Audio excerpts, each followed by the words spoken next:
It's Platt, and today we head to the great state of Kentucky. That's next to Platt's Beer of the Week.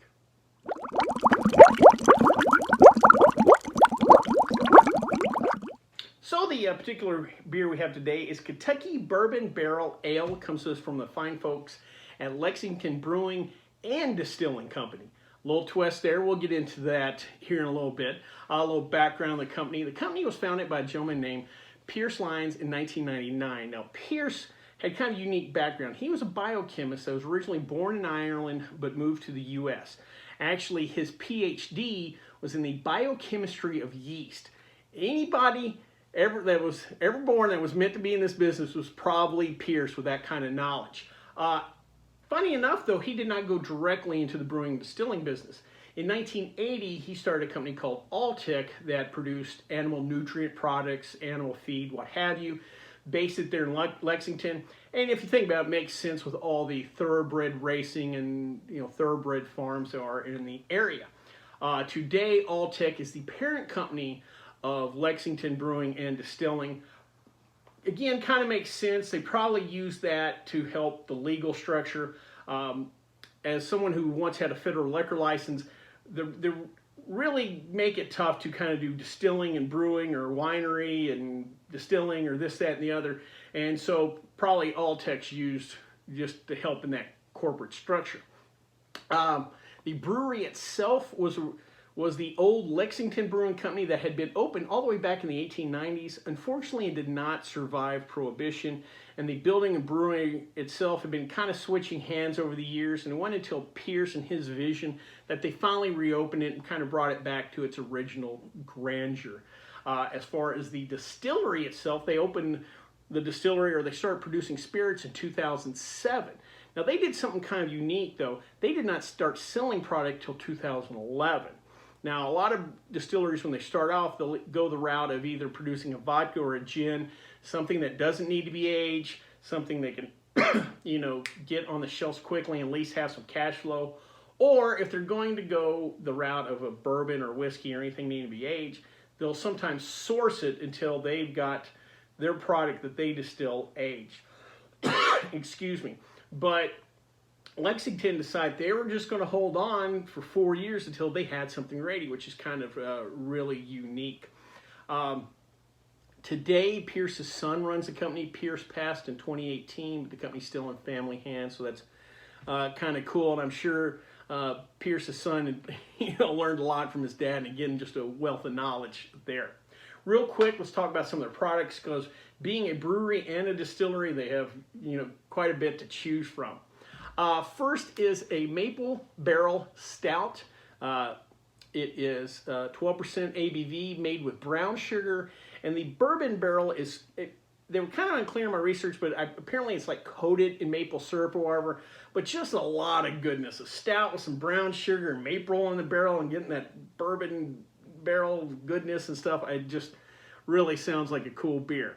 Next is a beer called Mammoth, 5.3% ABV. This is a Belgian wheat ale. Now, I bring this up because a lot of their products, there's a lot of crossover between the distillery and the brewery. A lot of their beers are aged in bourbon barrels, and those tend to be stouts, porters, whatever, but they do have other beers, and I wanted to highlight one of those. Next is one I have got to find. This is just right up my alley. This is a peanut butter bourbon barrel stout. 8.2% ABV, made with real coffee and peanut butter. Let's just think about it. We've got a bourbon barrel. We're going to put in a stout. We're going to put in some peanut butter and some coffee. Yes, yes, yes, yes. It just checks off a lot of things for me. Next, we're going to talk about their spirits. First, they have a Kentucky Straight Bourbon, 90 proof. This is kind of one of their original products. It makes a lot of sense. They are on the Kentucky Bourbon Trail. That's a great little tourist thing. You visit all these distilleries and stuff. And the Kentucky Straight Bourbon is just a classic style of bourbon.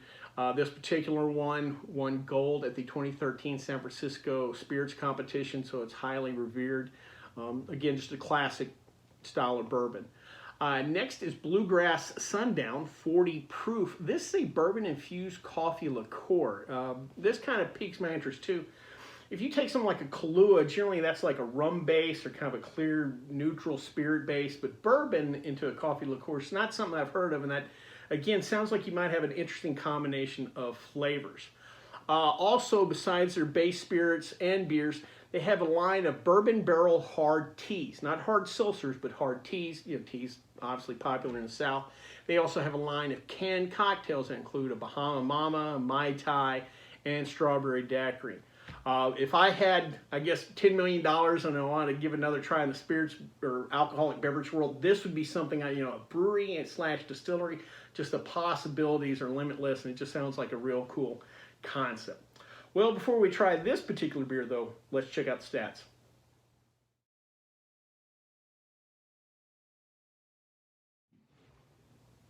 So today I thought I'd talk about, like I said, to me this is a really neat concept of a brewery / distillery.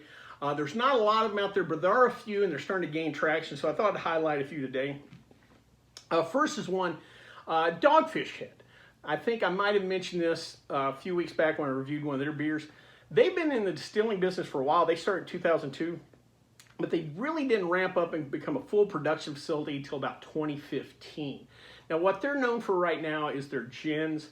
And if you think about something like gin with all the various botanicals you can add in, and you give it to a guy like Sam Calagione, who's kind of a mad scientist, it really kind of works. And right now, I think that's what they're most known for. Next is Rogue Brewing / distilling. Rogue was the first one I'd ever heard doing this. I think they're the first ones to really get their product on the shelf distributed nationally. They do some really cool stuff. One of the things they do is they've made a whiskey out of their Dead Guy Ale. If you're a home brewer or know a little bit about distilling water, basically the mash is what they call a distiller's beer.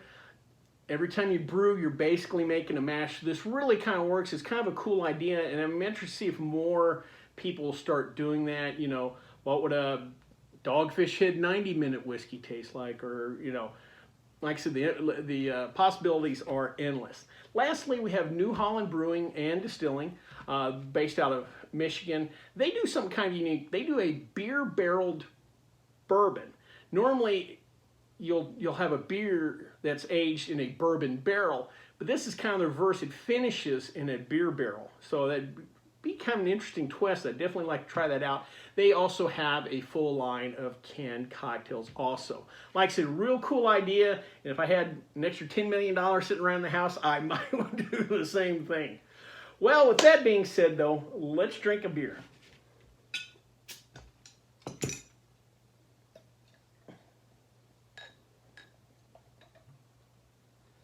All right, nice copperish kind of look to it. Almost looks like some of the Marzen or Oktoberfest beers I've tried the last couple of weeks. Let's give her a smell. Oh, that's a little different. That's a little different though. There is some kind of darker notes, the darker sweet notes, the darker kind of fruit sweetness notes in that.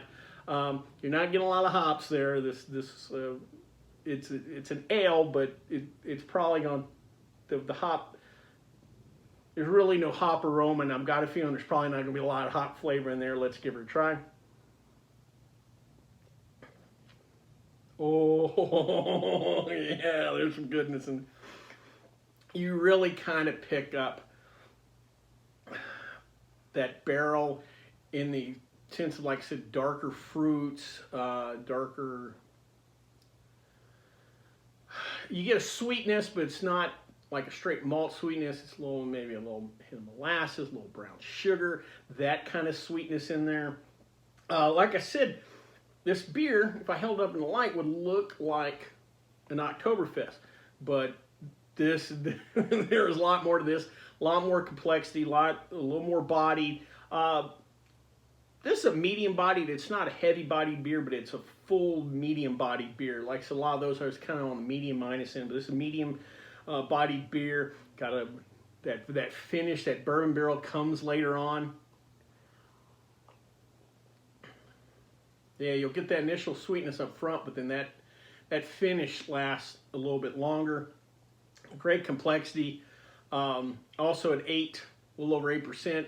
you're kind of going to notice the alcohol a little bit. There's not a burn to it, or it's not like drinking a barley wine, but you could tell this beer has some substance to it.